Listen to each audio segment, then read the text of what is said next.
Jadi ITP itu adalah self-limiting disease. Jadi ITP itu kalau munculnya pasca infeksi virus, ya, jadi pasien ini diduga ITP-nya muncul apa? Karena apa? Karena dia habis sakit kan sebelumnya. Jadi sebulan atau berapa bulan, sebulan yang lalu, 2 bulan yang lalu itu kan dia batuk pilek, dia sakit. Yang kita suspek adalah infeksi karena virus. Nah, banyak sekali infeksi virus itu yang respon imun yang dihasilkan oleh tubuh kita itu justru menyebabkan destruksi dari trombosit. Oleh sebab itu, orang-orang yang pasca infeksi virus seringkali mengalami trombositopenia. Kausanya tidak diketahui, makanya disebut sebagai idiopatik dulu. Nah, yang bilang bahwa dia jadi imun itu ternyata ada autoantibodinya. Kalau ada autoantibodinya, berarti relapse nggak? Relapse. Itu. Jadi kapan seseorang ITP itu jadi relapse? Kalau antibodinya benar-benar ada. Kalau antibodinya nggak ada, maka setelah diobservasi dalam waktu 3 sampai 6 bulan dia tidak relapse lagi. Artinya nggak ada antibodinya. Ada faktor pecetusnya, yaitu infeksinya. Terus infeksi itu menyebabkan terjadinya sitopenia, terjadi penurunan dari trombosit. Yang itu sebenarnya respon imun aja. Jadi respon imun yang kemudian mensupres sumsum tulang atau menghabiskan trombosit. Salah satu dari itu. Nah, karena dia virus, begitu virusnya berhasil dieliminasi sempurna, sak lian-liannya hilang, maka kemudian sitopenianya akan hilang. Karena sitopenianya hilang, ketika kita observe, maka dia akan menghilang secara sempurna. Terus, balik apa enggak? Enggak. Kalau benar-benar hasil dari infeksi virus. Tapi kalau kemudian dia ternyata menghasilkan autoantibodi beneran, jadi benar-benar ada autoantibodinya, misalnya autoantibodi terhadap trombosit itu ada, terhadap GP berapa itu dari dinding trombositnya. Nah, itu akan terjadi ITP yang refrakter atau ITP yang kronis. Nah, untuk mendeteksi ya digelai autoantibodinya. Kalau enggak, biasanya enggak. Jadi, oleh sebab itu pasien itu cuma diobservasi aja. Kalau kemudian perdarahannya tidak membesar, tidak melebar, kemudian tidak terjadi shock, tidak terjadi tanda-tanda kegawatan dalam 2 kali 24 jam pengawasan, maka pasien bisa dilepas terus kontrol 7 sampai 14 hari lagi dilihat darah lengkapnya. Kalau darah lengkapnya baik, ya udah dilepas sambil dimonitor selama 3 sampai 6 bulan. Kalau 3 sampai 6 bulan kemudian tidak ada kejadian, ya berarti selesai. Tapi setelah 3 sampai 6 bulan muncul lagi, harus dicari autoantibodi. Jangan-jangan itu adalah early lupus atau early autoimmune disease yang lain. Itu sering. Jadi contohnya autoimun seperti DM tipe 1 itu juga sering awalnya kayak gitu. Terus habis itu tiba-tiba muncul DM tipe 1 karena muncul autoantibodi atau muncul imunoglobulin terhadap muncul apa ya respon yang tidak bagus terhadap organ-organ tertentu itu juga bisa. Jadi tidak ada cara lain, memang harus diobserv. Bisa apa enggak? Ya tergantung nasib anaknya. Jadi apakah kemudian dia menghasilkan autoantibodi dan benar-benar ada autoantibodi, yaitu nanti akan timbul refrakter atau balik. Tapi kalau enggak, maka dia akan berhenti setelah 3 bulan, tidak ada masalah. Gitu. Paham ya?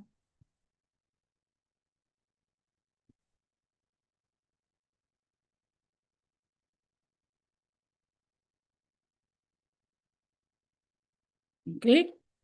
Pertanyaan berikutnya ada?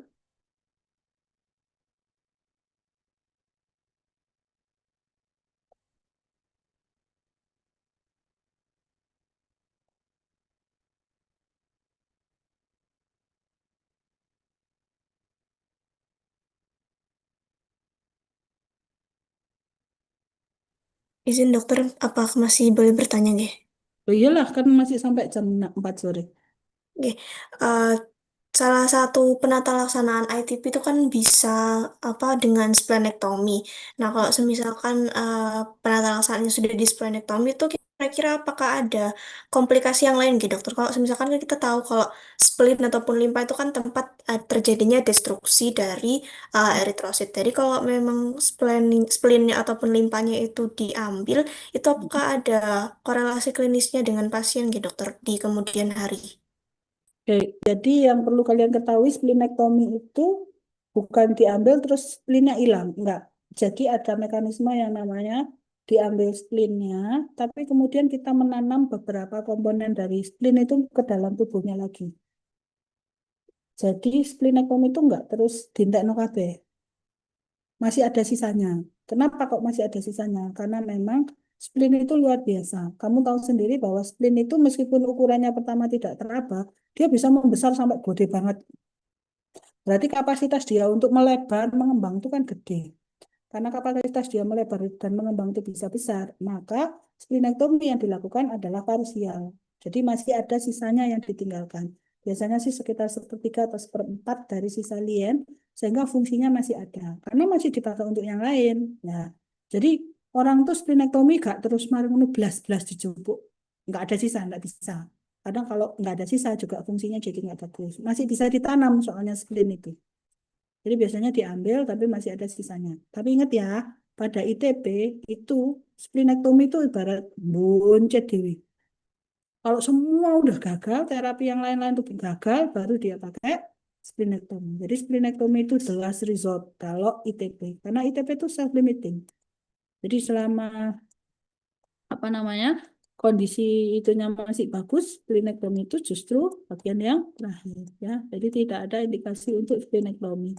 Nah ini, jadi kamu bisa lihat di sini kalau benar-benar dia membahayakan, itu pun baru splenektomi kalau berulang, resisten, recurrent, terus kemudian kamu menduga penyebabnya adalah hypersplenism atau gangguan dari spleen, baru dia di splenektomi. Kalau enggak, ya spleennya tetap bertahan.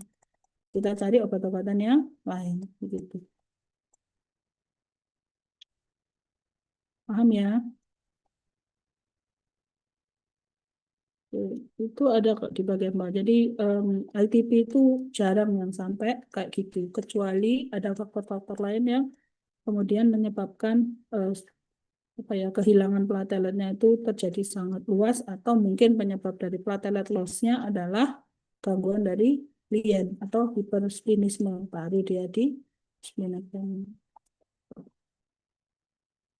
Kalau pasien ini enggak ya, bahkan enggak diapa-apain. Kortikosteroid aja enggak. Kenapa kok enggak? Ada yang tahu?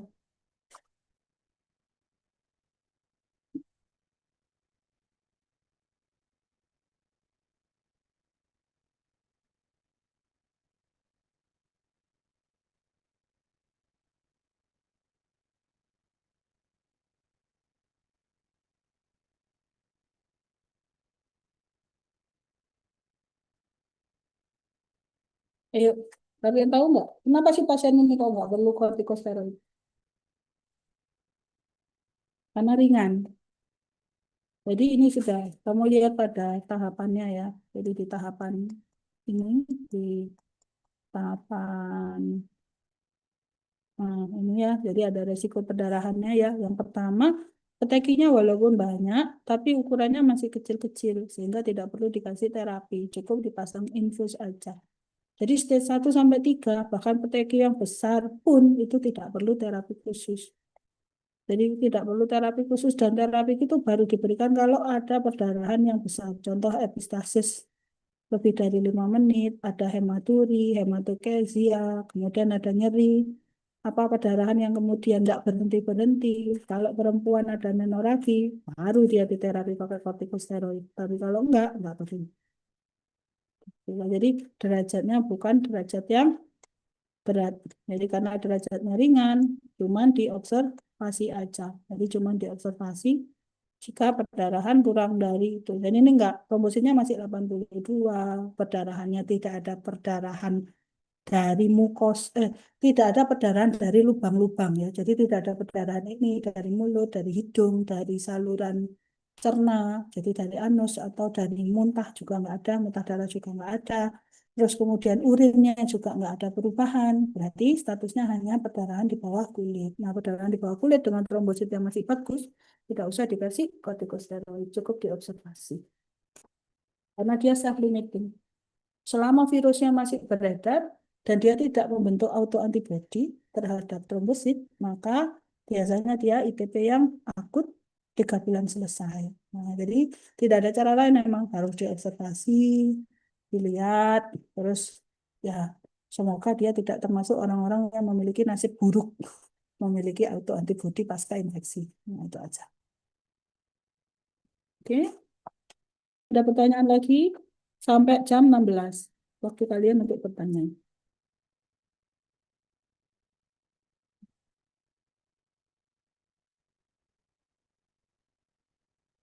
Sampai 15.30 aja. Nanti mau saya tunjukkan apa namanya itu kalian. Saya habis nyuci soalnya, jadi agak setengah ke sana, setengah ke sini agaknya. Oke, ada pertanyaan lagi?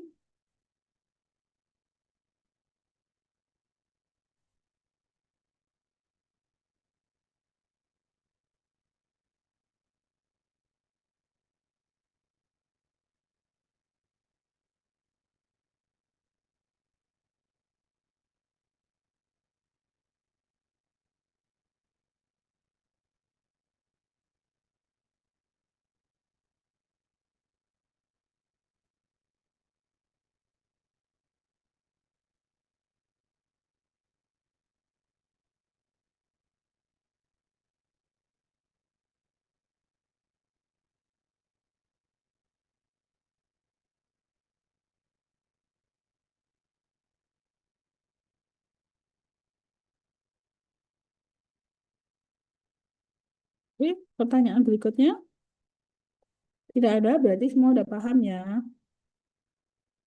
Sudah saya kirimkan juga, semua bisa membaca. Oke,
ada pertanyaan? Tidak ada?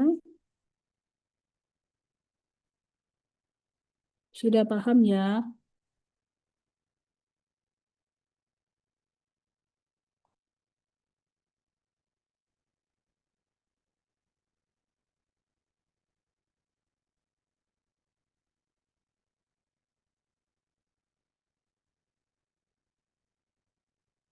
Oke. Jadi dari kasus ini kalian bisa belajar nomor satu bahwa nomor satu bagaimana kalian membedakan bahwa ini adalah bercak perdarahan sama bukan. Kalian tahu dari mana kalau ini bercak perdarahan? Apa ciri khasnya? Nanti keluar di OSC kan? Apa ciri khas bercak perdarahan kalau dibandingkan bercak yang lain? Satu, kalau ada rash, cara bacanya ya apa? Ada yang tahu? Rash itu ada perubahan warna pada kulit. Kalau ada perubahan warna pada kulit, maka kita lihat dulu bentuknya. Bentuknya seperti apa? Kalau seperti ini berarti dia datar. Jadi kalau kita lihat rash, kalau kita lihat struktur kulit, nah kulit itu kan ada ini dermisnya, terus kemudian ada dermis, nah, habis itu baru otot. Jadi kalau ada rash, ya kita lihat apakah rashnya di mana. Kalau seperti ini berarti dia masih di sini. maka ciri khasnya dia tidak akan meninggi. Jadi tidak ada peninggian. Kalau ada peninggian berarti kita sebut sebagai plak. Kalau plaknya berisi air, bukan berisi air ya, genjur gitu ya. Kalau kita pegang, maka kita sebut sebagai urtika atau bidur atau wheal bahasa Inggrisnya. Nah, terus kemudian kalau bentuknya meninggi, pucuk begini, jadi meninggi. Kalau ini mendatar, jadi lebar, lebih daripada tinggi, kita sebut sebagai plak. Kalau misalnya dia meninggi, maka kita sebut sesuai dengan strukturnya. Kalau dia meninggi saja, tidak ada isinya, namanya papul. Kalau dia ada isinya air, namanya vesikula. Kalau isinya nanah, namanya pustula. Kalau ukurannya gede, namanya karbunkel atau akses. Terus kemudian kalau isinya yang lain, kita bisa sebut sebagai tumor gitu ya. Tapi kita nggak ngerti apa ya, kita sebut aja sebagai tumor gitu. Terus kemudian kalau kemudian ada ini, maka kamu tentukan dulu jenis atau nama lesinya. Setelah kamu lihat nama lesinya, kamu lihat batasnya tegas apa enggak. Kalau kamu perhatikan pada lesi kulit seperti ini, kalau kita besarin, ya, kalau kamu besarin, dari sini kamu bisa melihat bahwa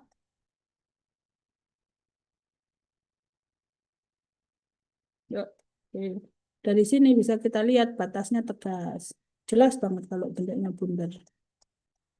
Oke, seperti ini tegas, batasnya tegas. Tapi pada rash itu batasnya biasanya nggak tegas, di mana di sini ada rembesan-rembesan cairan. Kalau ini batasnya tegas.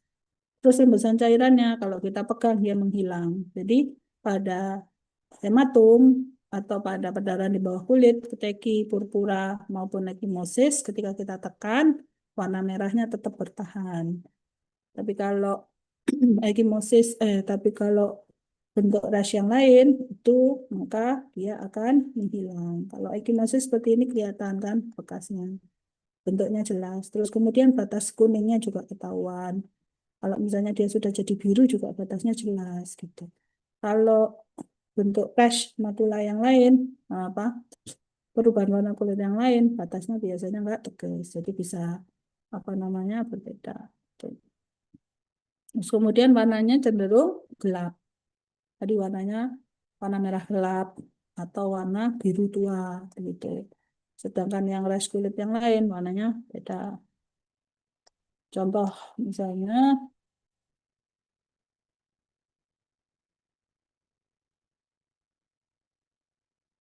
jadi nanti pas nanti kuliah kulit diperhatikan cara melihat lesi. Jadi nanti ada banyak lesi-lesi yang harus kalian pelajari. Terus kemudian yang khas pada perdarahan adalah warnanya. Terus kemudian kalau sudah agak lama akan ada pinggiran-pinggiran yang berwarna kuning atau ada proses absorpsi dari sel-sel eritrosit yang masuk ke dalam ekstravaskuler. Jadi nanti pelan-pelan mesti merah, gelap, batas tegas. Habis itu lama-lama mengecil, berubah warna menjadi kuning, lama-lama jadi warna kulit aslinya. Jadi yang harus kalian perhatikan itu. Terus kemudian, oh, tidak, loh, bukannya sebenarnya.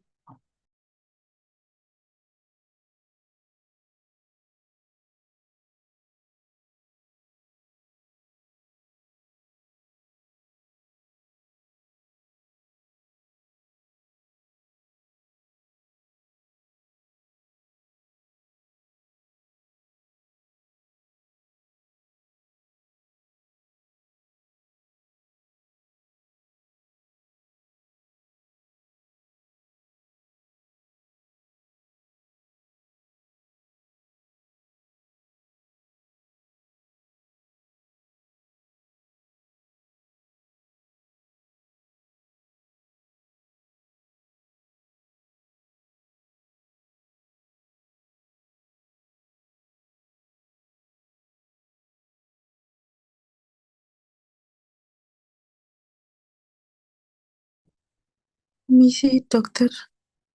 Oh, sorry, sorry. Ya, suaranya tak mute ya.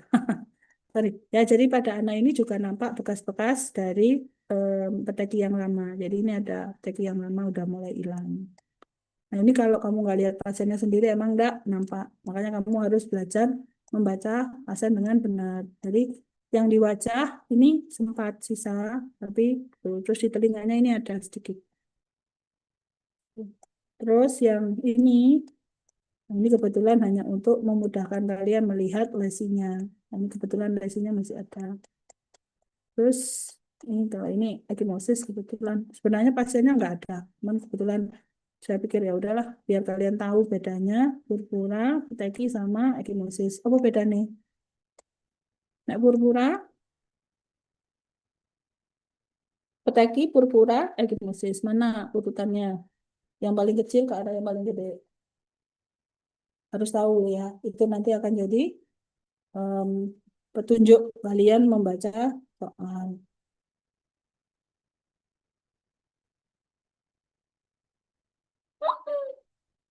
Oke. Terus kemudian yang perlu diperhatikan pada pasien adalah kalau kalian mau melihat sesuatu itu meningkat atau menurun di dalam darah, maka kalian tidak hanya melihat yang ada di dalam darahnya, tapi juga harus melihat dalam sumsum tulangnya. Nah, ini benar kalian kemarin sudah banyak yang sudah bisa, cuman em, saya merasa kalian masih hanya dikasih soal, misalnya dikasih bukunya sama supervisormu atau sama tutormu, terus kamu kopas atau kamu itu, tapi kamu nggak ngerti implikasinya. Nanti dibaca sendiri aja. Nah ini yang, kalau ini ibunya, ini ada yang tahu sakitnya apa?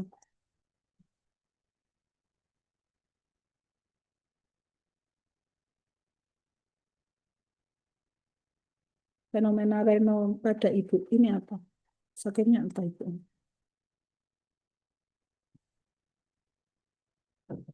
Ya, salam. Apa?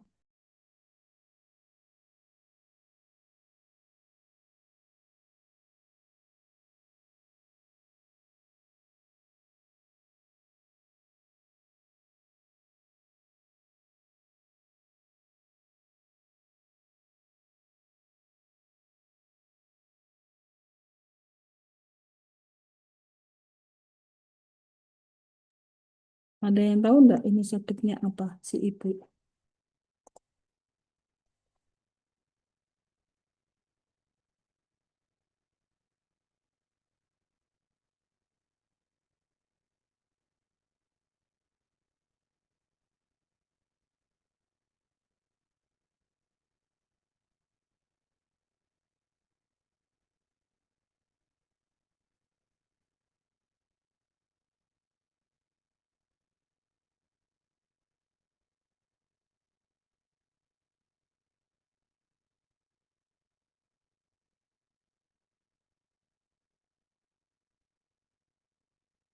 Kalau skleroderma, apa bisa dokter? Hmm. Ya, jadi punya skleroderma. Kalau skleroderma berarti punya gen autoimun. Jadi kira-kira pasien ini nanti ada resiko jadi ITP sekunder apa enggak? Maksudnya jadi ITP kronik ada enggak resikonya? Ada dokter. Ada. Soalnya secara keturunan dia punya. Ya, jadi itu yang harus diperhatikan. Tapi berapa persen dia nanti jadi? Ya nggak tahu. Tergantung nasibnya. Misalnya kamu punya bapak diabetes, ibu diabetes. Apakah kamu pasti diabetes? Belum tentu. Jadi ada namanya probabilitas sama posibilitas. Nah, apakah kita mungkin menderita diabetes? Iya, meskipun bapak ibu kita nggak diabetes aja kita bisa kok diabetes. Posibilitasnya ada, tapi probabilitasnya sebesar apa? Jadi kalau kamu hidupnya sehat, misalnya nggak gemuk, nggak opo, ya kamu resiko diabetesnya rendah, tapi tetap punya resiko jadi diabetes. Tuh.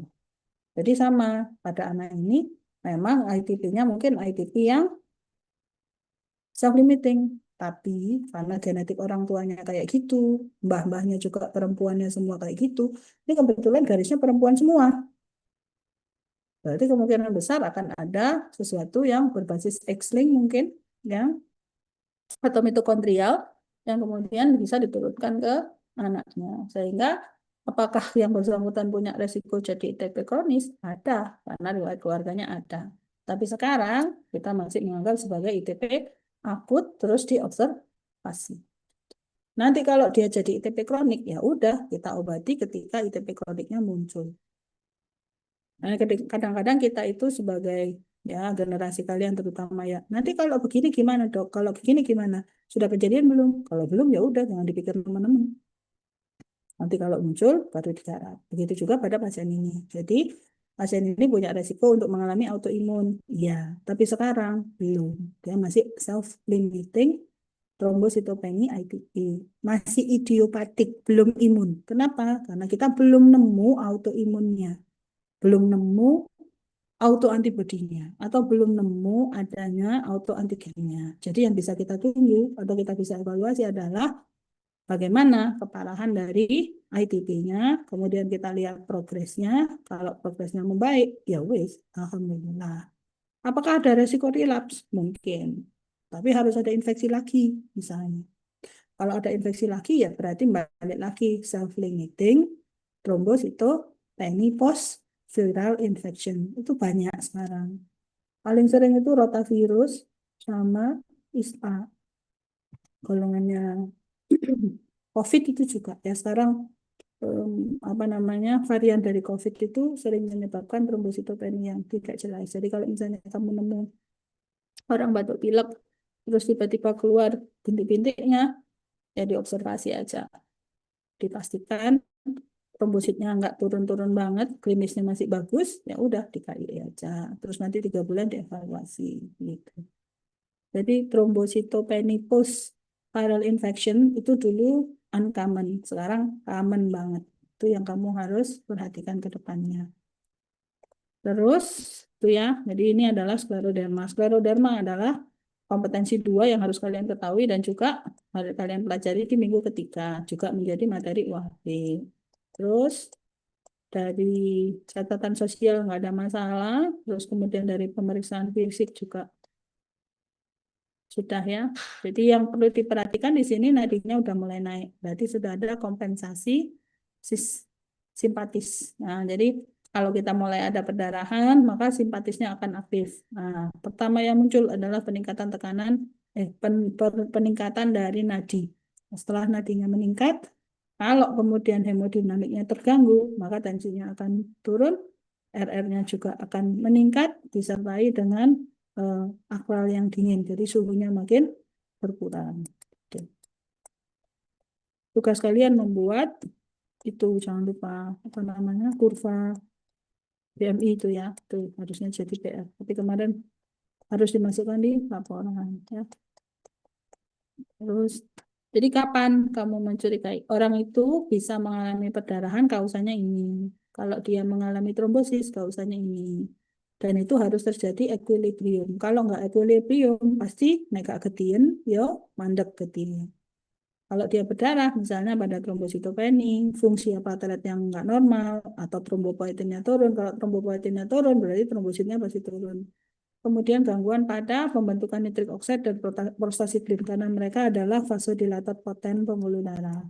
Kalau trombosis, misalnya peningkatan von Willebrand, kemudian perubahan dari Adams T13 ini adalah apa namanya protein, ya enzim yang memecah von Willebrand di jaringan. Nah, nanti kalau ada masalah namanya menjadi TTP, trombotik trombositopenic purpura.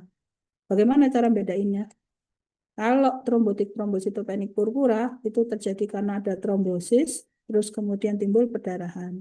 Kalau trombositopenia yang ITP tidak ada trombosis, karena nggak ada trombosis, eritrositnya normal.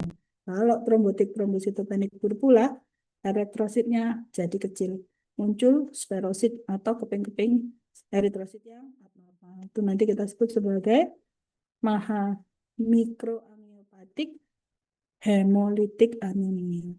Gitu ya. Jadi kalau ini masuk ke kalau yang trombosis seperti ini masuk ke hemolitik anemia. Terus kalau gangguan koagulasi berarti memang terjadi karena gangguannya. Kalau ini terjadi karena gangguan vaskulernya, ya. Terus kalau ini karena gangguan koagulasi, misalnya peningkatan faktor 8 atau penurunan itu Kalau yang gangguan yang lain tuh juga bisa karena kelainan pada hepar atau kelainan pada yang lain. Nah, jadi kalau kalian menemukan pasien dengan trombositopeni, pastikan dulu kalau hemoglobin sama itunya berubah. Kalau misalnya berubah, berarti BMP itu nomor satu. Tapi kalau misalnya nggak berubah, maka misalnya normal ya. Jadi kalau misalnya dia normal, maka arahnya ke sini. Jadi kalau eritrositnya pecah-pecah, berarti ada proses trombosit dulu. Ada trombosis dulu. Jadi ada koagulasi dulu, ada pengentalan, ada pembentukan klot dulu, atau pembentukan trombus. Terus kemudian trombusnya dipecah sehingga timbul fragmen-fragmen dari eritrosit. Namanya MAHA, mikroangiopatik hemolytic anemia. Contohnya apa? DIC, disseminated intravascular coagulation. TTP tadi, trombotik trombositopenik purpura. Jadi bedanya ITP sama trombotik trombositopenik purpura itu di sini. Jadi dari eritrositnya. Jadi kalau eritrositnya tidak berubah, ya berarti dia golongannya ini. Kalau misalnya eritrositnya pecah, jadi masuknya ke sini. Jadi orang kalau ada perdarahan itu bisa perdarahan pada permukaan sama perdarahan yang dalam. Nah, khasnya kalau perdarahan dalam itu adalah adanya perdarahan pada sendi, hemartrosis. Ini khas kalau terjadi gangguan koagulasi. Jadi gangguan koagulasi itu pasti perdarahannya dalam. Kalau gangguannya itu gangguan trombosis, ya, jadi karena gangguan trombosit itu biasanya perdarahannya di permukaan atau perdarahan pada ini mukosal lubang-lubang mukosa ya, itu nanti biasanya keluar dari situ. Jadi dicek. Nah, kalau kemudian ITP-nya terjadi karena ada ini ya, jadi terbentuk imunoglobulin autoantibody terhadap GP2B3A, ini adalah kausal dari ITP yang refrakter. Jadi kalau ITP-nya berulang, kemudian nggak sembuh-sembuh, dan sebagainya, maka biasanya muncul imunoglobulin terhadap trombositnya. Tapi kalau yang kasus kita, itu idiopatik. Idiopatik dalam tanda kutip, jadi dia merupakan respon imun dari post-infeksi. Nah itu dia tidak akan refrakter karena dia tidak membentuk autoantibody. Kalau dia membentuk autoantibody, maka dia bisa masuk ke sini. Terus kemudian misalnya terjadi perdarahan tapi itunya normal, misalnya jadi plateletnya normal, ya dicari dulu apakah ada paparan obat atau ada TTP ya. Jadi von Willebrand disease yang ditandai dengan adanya kelainan pada eh, faktor pembekuannya. Jadi ini faktor pembekuan itu kan ada jalur intrinsik sama jalur ekstrinsik. Ya ini kemarin saya salah di di slide ya.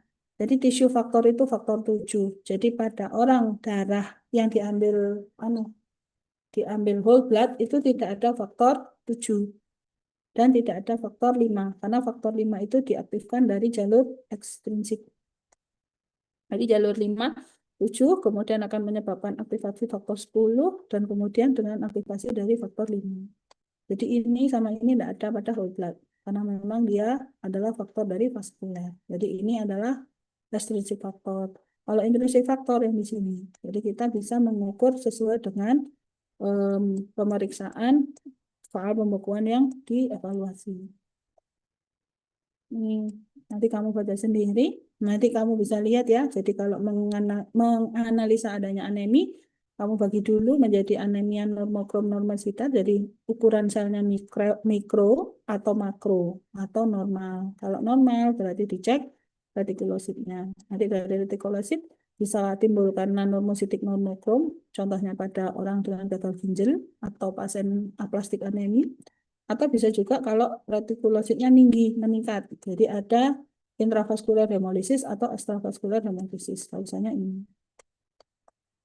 Ini sama, cuman dia lebih detail. Jadi kalian bisa baca di sininya, kausanya apa.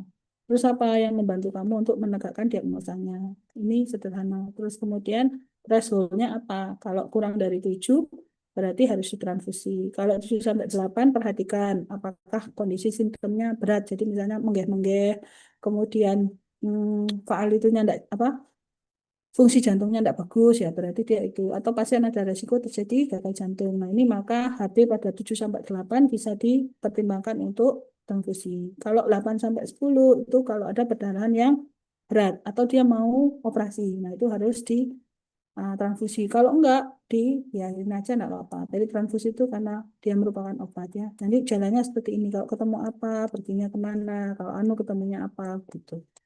Tidak ada cara lain, memang harus menghafal dan memahami. Jadi dari sini kita dapatkan dia adalah isolated thrombocytopenia. Jadi trombositopeninya sendirian. Walaupun ini ada anemi, tapi aneminya bukan anemia yang berat, dan pada pemeriksaan untuk konfirmasi pada BMP tidak didapatkan kelainan pada sumsum tulang.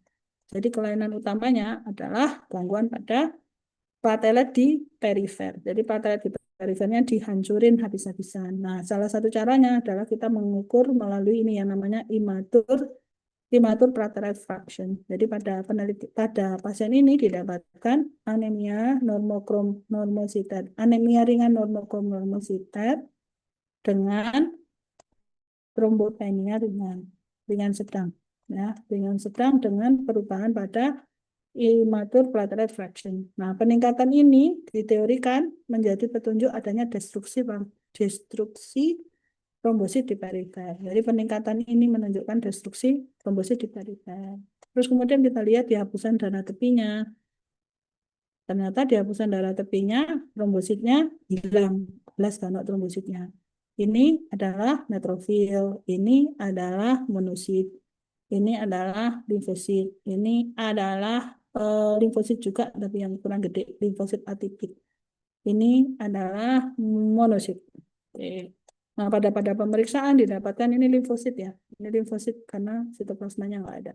Jadi di sini plateletnya nggak ada. Jadi didapatkan platelet yang menghilang, tidak ada giant plateletnya juga, terus plateletnya belas resik nggak ada platelet. Jadi menunjukkan bahwa terjadi penurunan trombosit. Makanya kemudian kita lakukan faal pembekuan.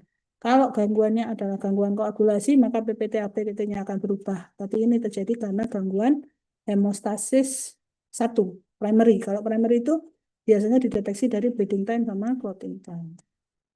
Terus ada masalah apa enggak? Ternyata di dalam urinarinya enggak ada. Jadi darahnya enggak keluar. Berarti tidak ada perdarahan dari saluran kemih. Juga tidak ada perdarahan dari saluran cerna. Begitu juga dengan saluran pernafasan maupun hidungnya. Jadi tidak ada perdarahan yang besar, hanya perdarahan di bawah kulit. Ini untuk mengkonfirmasi.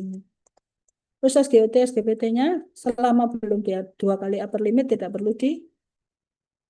perlu diterjemahkan. Tapi ini menunjukkan bahwa ada kerusakan, mulai ada kerusakan eritrosit, tapi bukan fungsi liver sesungguhnya ya, karena ALT-nya masih normal. Fungsi liver yang asli itu di ALT. Jadi kalau ALT-nya naik, baru kamu menerjemahkan kelainan hepar. Tapi kalau SGOT aja, kamu harus mencari kausa lain dari SGOT. Karena SGOT itu bisa naik pada kelainan jantung, kelainan pembuluh darah bisa. Pembuluh darah, kelainan darah bisa. Terus kemudian peningkatan dari albumin globulin rasio, ini sebenarnya minor ya, nggak terlalu besar. So, bisa diabaikan. Tapi bisa juga menjadi petunjuk pasien ini punya resiko mengalami kelainan respon imun. Yang lain-lain dalam batas normal. Jadi ini nanti untuk membedakan kalau ada kelainan pada nah, FOBT-nya juga normal, jadi fasesnya normal, nggak ada perdarahan. Berarti benar-benar tidak ada kelainan pada urinari maupun saluran cerna. Berarti benar-benar bleedingnya hanya bleeding di kulit. Ini untuk memastikan bahwa dia ITP ringan gitu. Terus kemudian kita lakukan BMP. Kenapa kok di BMP? Karena kita harus mastiin hilang beneran di perifer atau memang sumsum tulangnya nggak bisa produksi. Nah, ternyata secara ini didapatkan peningkatan dari megakariosit, berarti sumsum tulangnya sehat, seiso memproduksi. Terus kemudian sudah mulai ada, walaupun ada sedikit perubahan, tapi ini perubahan karena dia respon terhadap rangsang. So, it's still okay. Jadi ada hiperselularitas tanpa ada struktur abnormal. Berarti ITP-nya adalah ITP yang recoverable karena sumsum tulangnya masih mampu memproduksi dalam itu. Terus anatesnya negatif berarti bukan SLE, seromarker infeksi tidak dilakukan karena dia tidak merasa ada kelainan pada infeksinya. Gitu. Jadi diagnosanya apa? Perdarahan berulang, ya non traumatik karena memang tidak ada riwayat trauma, non febral karena memang orangnya nggak panas dan suspeknya adalah ITP aktif.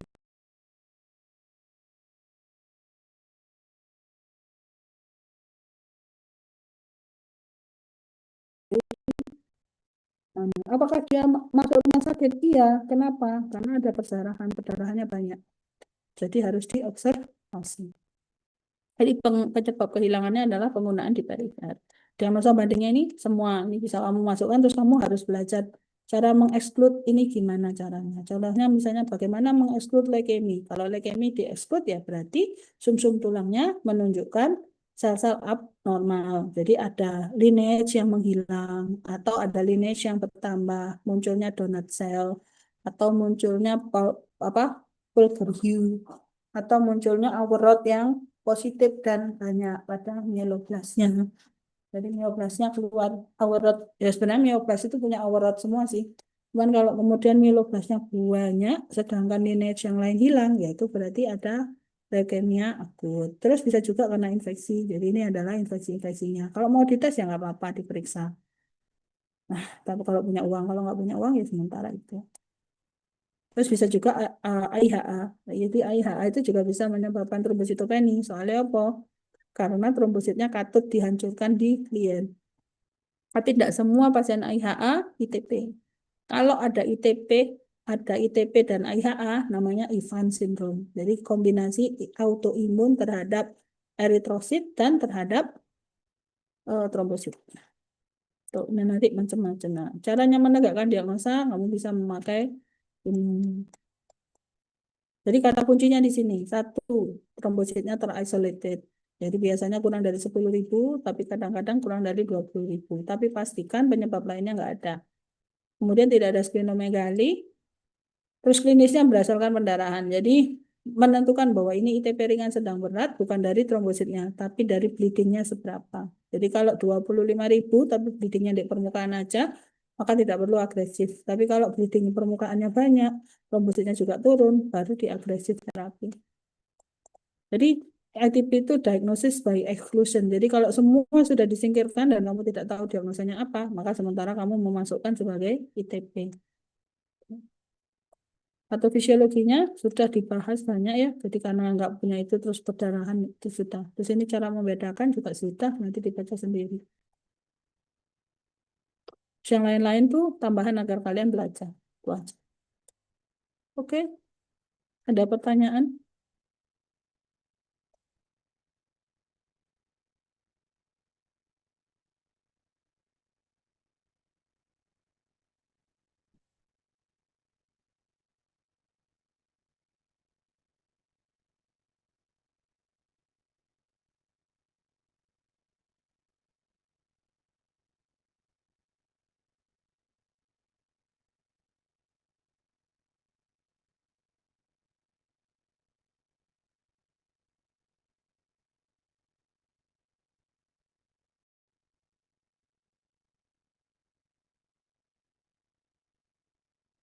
Ada pertanyaan?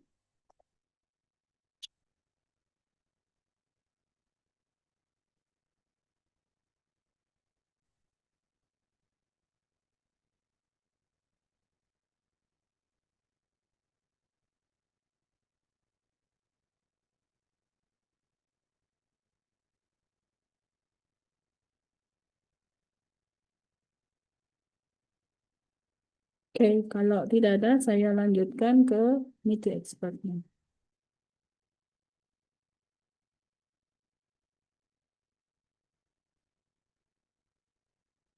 Sebenarnya ini belum selesai karena kemarin saya ngerjakan sambil pergi ke sana kemari. Jadi apa itu media expert? Karena kalian tuh seringkali menggunakan literatur yang nggak jelas. Karena kalian pakai literatur yang nggak jelas, pas jawab pertanyaan persepsi kita nggak sama. Karena persepsi tidak sama, maka saya buatkan persamaan persepsi. Nah, persamaan persepsinya itu seperti ini.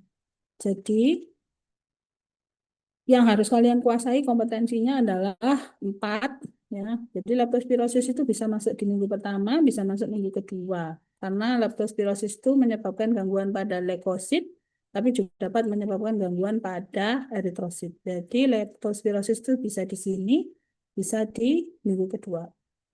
Terus itu kompetensinya 4 tuh ini. Jadi karena kompetensinya 4 itu ini dan kompetensi 3 itu ini. Sekarang ini sama 3B ini, maka Ujiannya pasti akan melibatkan kompetensi 3A sama 3B.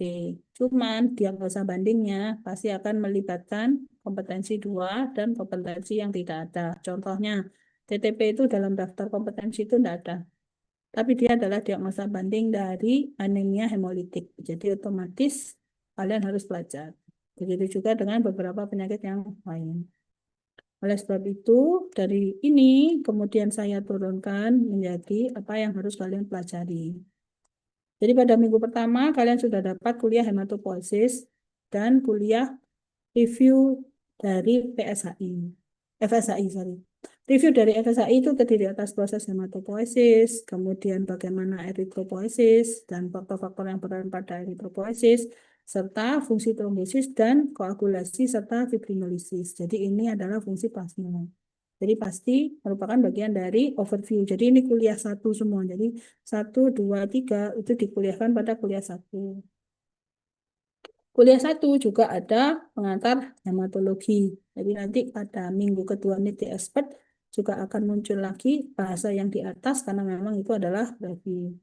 Nah, materi nomor kuliah ini hanya akan keluar pada UAB ulang atau ujian remedi. Jadi, apakah soalnya sama? Oh, jangan bermimpi. Misalnya nanti tutornya nggak ngasih ya, pemberi materi tidak ngasih soal, saya yang buatin soal, jangan khawatir. Nggak soal menu gampang.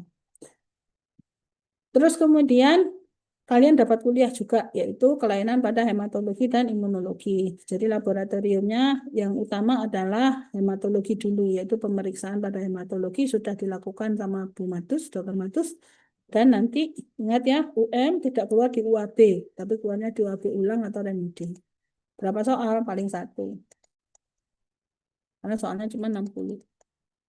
Terus kemudian diagnosis dan terapi dari penyakit-penyakit eritrosit. Ini sebenarnya sudah diajarkan pada kuliah. Nah, kadang-kadang saya nggak dapat kuliahnya. Karena saya nggak dapat kuliahnya, maka saya buatkan media expert. Apa itu media expert? Pertama, kalian harus belajar tentang polisitemia. Berarti kalian akan belajar polisitemia itu ada berapa, bagaimana patofisiologinya. Kemudian macam-macam polisitemia. Ada polisitemia vera, kompetensinya berapa. Kemudian kompetensi polisitemia vera, kemudian ada klasifikasinya, kemudian ada patofisiologinya. Jadi saya kasih patofisiologinya juga, terus kemudian anamnesisnya apa, pemeriksaan fisiknya apa, kriteria diagnosisnya apa. Kalau dia tidak perlu ditata laksana, biasanya penata laksanaannya saya kosongin atau saya hapus. Tapi kalau misalnya dia perlu ditata laksana, ya nanti saya tulis. Kalau enggak, saya kasih garis besarnya aja. Jadi misalnya tata laksana autoimun, ya berarti terapi kortikosteroid, transfusi gitu. Tapi enggak ada. Terus kemudian ini misalnya eritroleukemia. Eritroleukemia itu DD dari polisitemia vera. Maka kalian akan dapat. Terus kemudian ada polisitemia sekunder. Jadi polisitemia sekunder itu adalah polisitemia yang timbul akibat perubahan eritropoietin. Jadi sesuatu yang menstimulasi pembentukan eritrosit. Jadi bukan karena keganasan. Contohnya pada orang yang tinggal di tempat tinggi, jadi high altitude, maka penurunan partial oksigen yang kemudian meningkatkan pembentukan eritropoietin yang menyebabkan pembentukan eritrosit yang meningkat sehingga timbul apa polisitemia sekunder. Polisitemia sekunder itu bukan keganasan. Kalau polisitemia vera dan eritroleukemi itu termasuk keganasan, harus diobati. Kalau ini enggak. Polisitemia relatif itu terjadi karena kehilangan blood loss. Jadi pada orang diare itu airnya berkurang. Jadi karena airnya berkurang, maka seolah-olah eritrositnya banyak, padahal enggak. Maka yang paling gampang kita bisa mendeteksi dari PCV-nya. Kalau PCV-nya meningkat lebih dari 20% dari 30 kali. Jadi gini, kalau HB-nya 8 misalnya, maka PCV-nya adalah 8 kali 3. Itu adalah batas tertinggi. Jadi kalau 8 kali 3 itu 16 tambah 8, 24. Ya benar, 16 tambah, ya 24. Jadi kalau PCV-nya lebih dari 24 plus 20%, berarti sudah terjadi polisitemia relatif.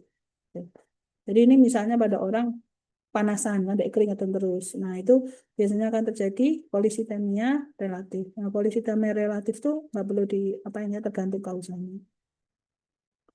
Nah, itu kalau jumlah eritrosit naik. Kalau jumlah eritrosit turun, maka kita akan mengenal anemia atau penurunan. Nah, anemia itu ada penurunan itu berarti satu produksinya yang berkurang atau dipakai di perifer atau dianjurkan di perifer. Nah, anemia itu klasifikasinya apa aja, nanti kamu bisa baca sendiri. Tapi yang paling sering kita klasifikasikan berdasarkan MCV. Jadi MCV-nya turun berarti mikrositer, MCV-nya normal berarti normositer, kalau MCV-nya tinggi berarti kita makrositer. Nanti cara menegakkan diagnosisnya ada sendiri masing-masing. Jadi anemia normositat itu penyebabnya ini. Mari ngono apa aja. Kalau bukan kompetensinya atau tidak dipelajari di blog, maka ditulis begini. Kemudian bisa juga anemia refrakter dan seterusnya. Nanti dibaca sendiri, ada tulisannya. Dan kalau ada tulisannya, berarti bisa diujiankan. Gitu. Topik yang sama. Nanti macam-macam. Kapan sesuatu itu hemolitik? Kalau misalnya hemolitik anemia, patofisiologinya seperti apa? Tabelnya kemana? Jadi ini semacam diktat untuk minggu pertama. Nah, kemarin belum selesai karena saya sampai di IHA sudah, mikrosita juga barusan kemarin digarap. Terus, jadi kalau mikrosita DD-nya apa aja, cara ngasih terapinya apa, kalau kompetensinya 4, berarti terapinya pasti dikasih sak dosisnya. Contohnya anemia defisiensi Fe, karena dia kompetensinya 4, maka disebutkan tata laksananya dengan detail. Misalnya suplementasi zat besi, dosisnya apa, berapa banyak, berapa kali lipat. Terus kemudian kalau intravena, kapan indikasinya, modifikasi diet, dan kapan dilakukan transfusi, itu juga ada. Terus ada konselingnya. Kalau kompetensinya 4. Kalau kompetensinya 3, penata laksanaannya yang standar. Jadi misalnya follow up atau apa gitu. Tidak ada detail sampai dosis. Terus kemudian anemia hemolitik itu ada yang hemolitik dengan normositik normokop, ada yang menurun. Kalau hemolitik dengan penurunan ukuran, biasanya dia herediter atau anemia hemolitik bawaan. Nah, jadi kelainannya karena kelainan intrinsik. Contohnya talasemia alfa, terus kemudian talasemia beta, patofisiologinya. Kalau ada thalassemia itu berarti ada perubahan dari HB. HB itu namanya apa? Jadi misalnya HB Gower itu rantai alfanya ada 2, epsilonnya ada 2. Ya, yang normal itu adalah alfanya ada 2, betanya ada 2. Jadi kalau dia masih punya rantai alfa, berarti dia bukan anemia alfa. Kalau dia nggak punya rantai beta, ya berarti dia anemia beta. Prinsipnya gitu. Jadi alfa sama beta itu kehilangan dari rantai dari globinnya. Terus kemudian hemoglobinopati itu macam-macam sebabnya ya. Yang pasti adalah kelainan pada struktur itu. Kalau sikosel itu karena bentuknya menjadi seperti bulan sabit. Nah, itu terjadi karena selnya eritrositnya mengalami mutasi genetik sehingga bentuknya seperti sabit. Nah, yang paling sering penyebabnya adalah gangguan dari membran. Ya, jadi membrannya berubah. Karena membrannya berubah, dia mengalami HB-nya itu nempel di tepi sehingga kemudian bentuknya seperti bulan sabit. Terus anemia sideroplastik, kalau sideroplastik itu sebenarnya kelainan metabolisme hemoglobin. Metabolisme Fe ya. Jadi pada pembentukan porfirin dan sebagainya. Jadi ini sebenarnya lebih banyak di PSMN. Nanti dibaleni di PSMN juga. Kebetulan PSMN sama saya, jadi sekalian aja. Terus kemudian makrositer. Kalau makrositer itu megaloblast ya. Jadi ada 2, megaloblastik sama makrositer biasa. Kalau megaloblastik berarti ada yang namanya megaloblastik. Itu megaloblastik feature. Pertama adalah adanya gangguan pada struktur sumsum tulangnya. Jadi selnya itu besar, megaloblast, disertai dengan tanda-tanda megaloblastik. Ya. Jadi ukuran selnya gede, segala sesuatunya gede. Nah, biasanya terjadi karena maturasi DNA atau kelainan pada itu, sehingga kebanyakan penyebabnya adalah defisiensi dari vitamin B12 sama B9. Jadi B12 sama B9 itu dianggap sebagai anemia megaloblastik. Sedangkan anemia makrositer itu adalah ketika ada perubahan ukuran dari eritrosit tapi tidak ada gangguan sintesis DNA. Contohnya pada orang dengan kelainan alkohol, hati, hipotiroid, ya ini biasanya megaloblastik, tapi tidak didapatkan megaloblastik feature. Ini mekanismenya nanti dibaca sendiri. Terus kemudian ada anemia megaloblastik makrosita non megaloblastik ya. Jadi yang non megaloblastik misalnya spurius. Spurius itu Orangnya apa anemianya jadi besar ukuran selnya terjadi karena gangguan dari misalnya peningkatan kadar natrium, BPC. Jadi kalau ini dikoreksi nanti megaloblastiknya hilang. Jadi ukuran selnya kembali normal.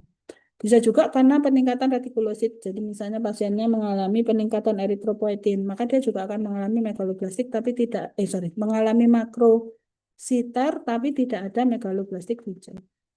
Ini penyebab-penyebabnya bisa kamu lihat. Terus kemudian perbedaan utamanya tadi ya, makrositet tanpa ada feature megaloblastik kita sebut sebagai anemia makrositet, tapi kalau ada feature megaloblastik kita sebut sebagai anemia megaloblastik atau kelainan eritrosit bersifat megaloblastik.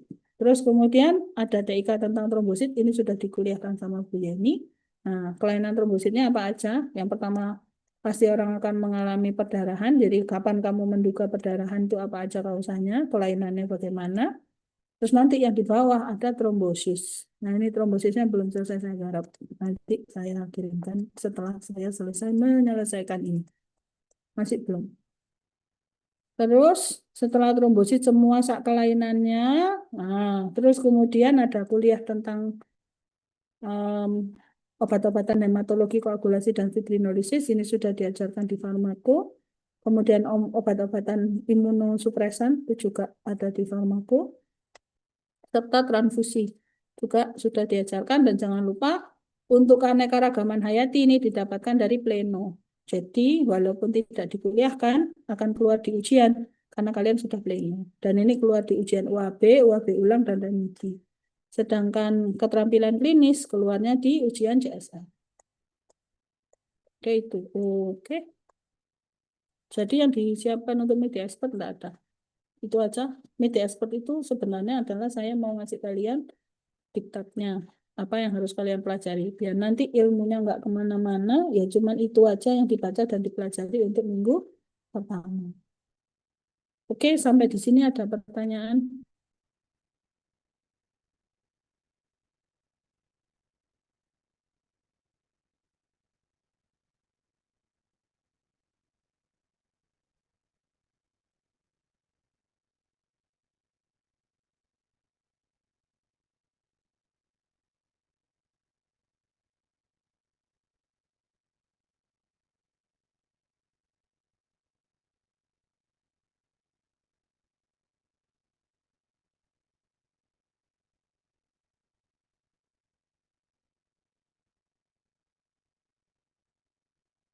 Ada?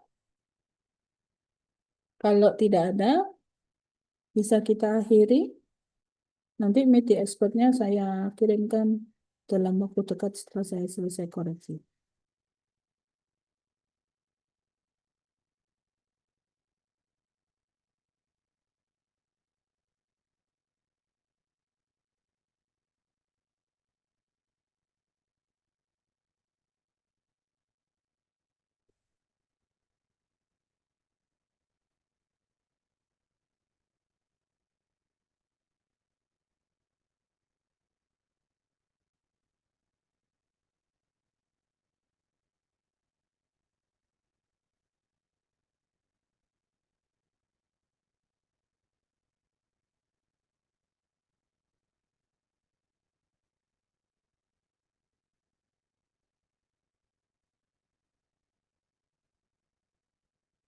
Ada pertanyaan?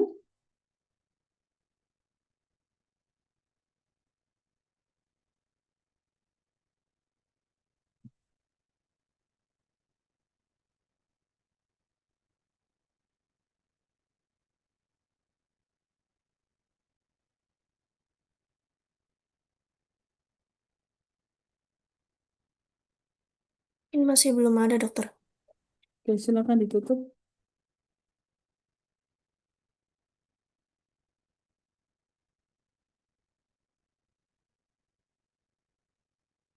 Baik dokter, izin menutup bersamaan persepsi dan meet the expert pada sore hari ini.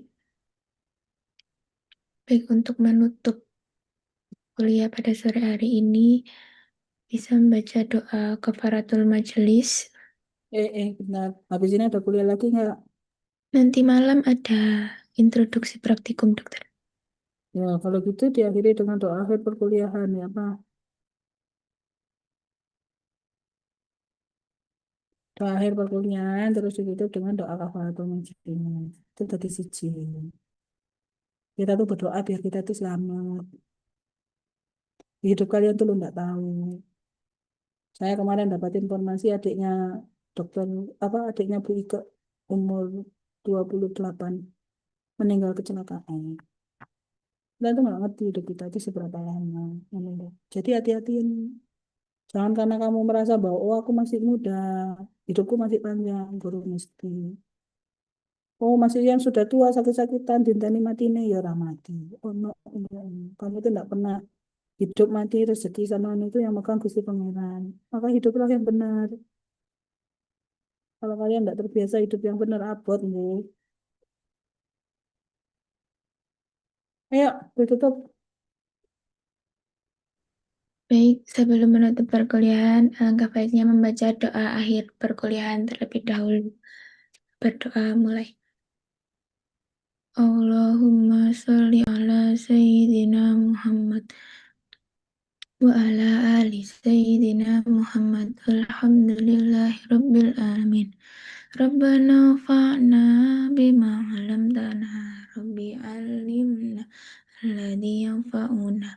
Fakihna Fakihna wa fakiha fakihna Bakara qarabati Rabbana Rabbana zidna ilman nafi'a warzuqna warzuqlana halalan tayyiban warfa' lana dengan hikmata yassir lana kulla Maghfir lana jami'an khotaya wardo anna kulla ahwalina wa barik lana fima a'taita wa khtim lana husnal khotimah subhanaka Allahumma hamdika asyhadu an la ilaha illa illa anta astaghfiruka wa atubu wa ilaik. atubu ilaik.